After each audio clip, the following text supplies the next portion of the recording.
Welcome back. Now we're ready to start making fabric. So before we begin, I just want to mention that there are different ways to knit. I'm going to show you the way that I learned and the way I still knit today. My mother, for example, knits slightly differently, and that's completely fine. There isn't just one correct way to hold your needles or your yarn.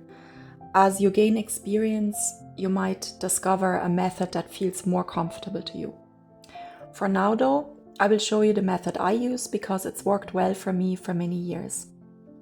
So I've cast on 15 stitches and now we're ready to knit into the first stitch. The knit stitch has 4 simple steps. Let's try it together. Insert the needle into the first stitch from front to back, going behind the left hand needle.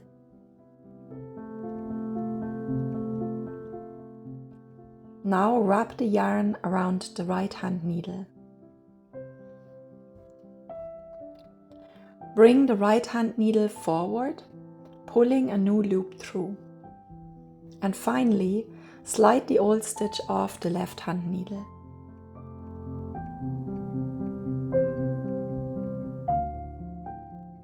And that's your first stitch.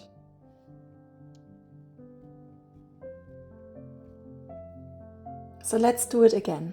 Insert the needle, wrap the yarn around, bring the new loop through and slip the old stitch off.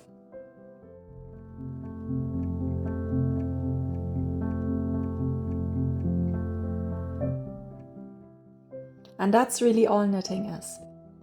Repeating those same 4 steps over and over again. As you continue, you will slowly move all the stitches from the left hand needle onto the right hand needle. After a little practice, your hands will start to remember the movements and you will find a comfortable rhythm. That's when knitting starts to feel relaxing and enjoyable.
When you reach the end of the row, you will notice that all your stitches are now on the right hand needle.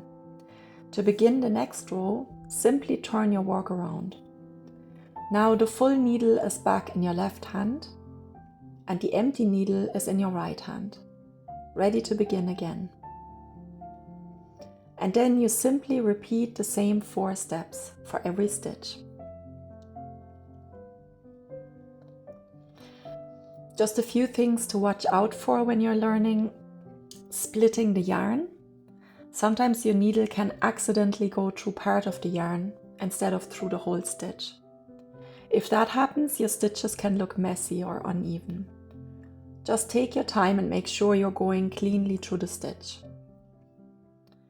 Another one is dropping a stitch. Every knitter drops stitches occasionally, especially when they're learning.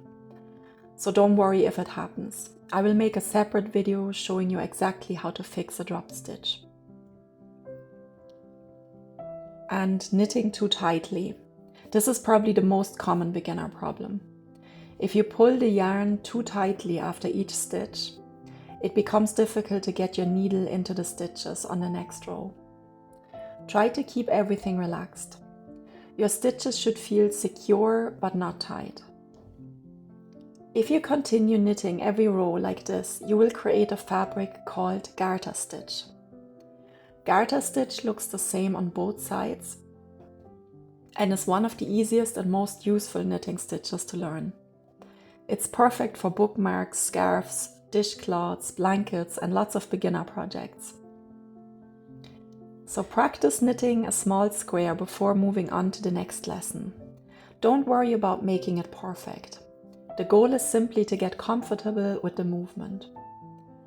In the next video, we'll learn how to cast off and finish our knitting neatly. Thanks for watching, and I will see you in the next lesson.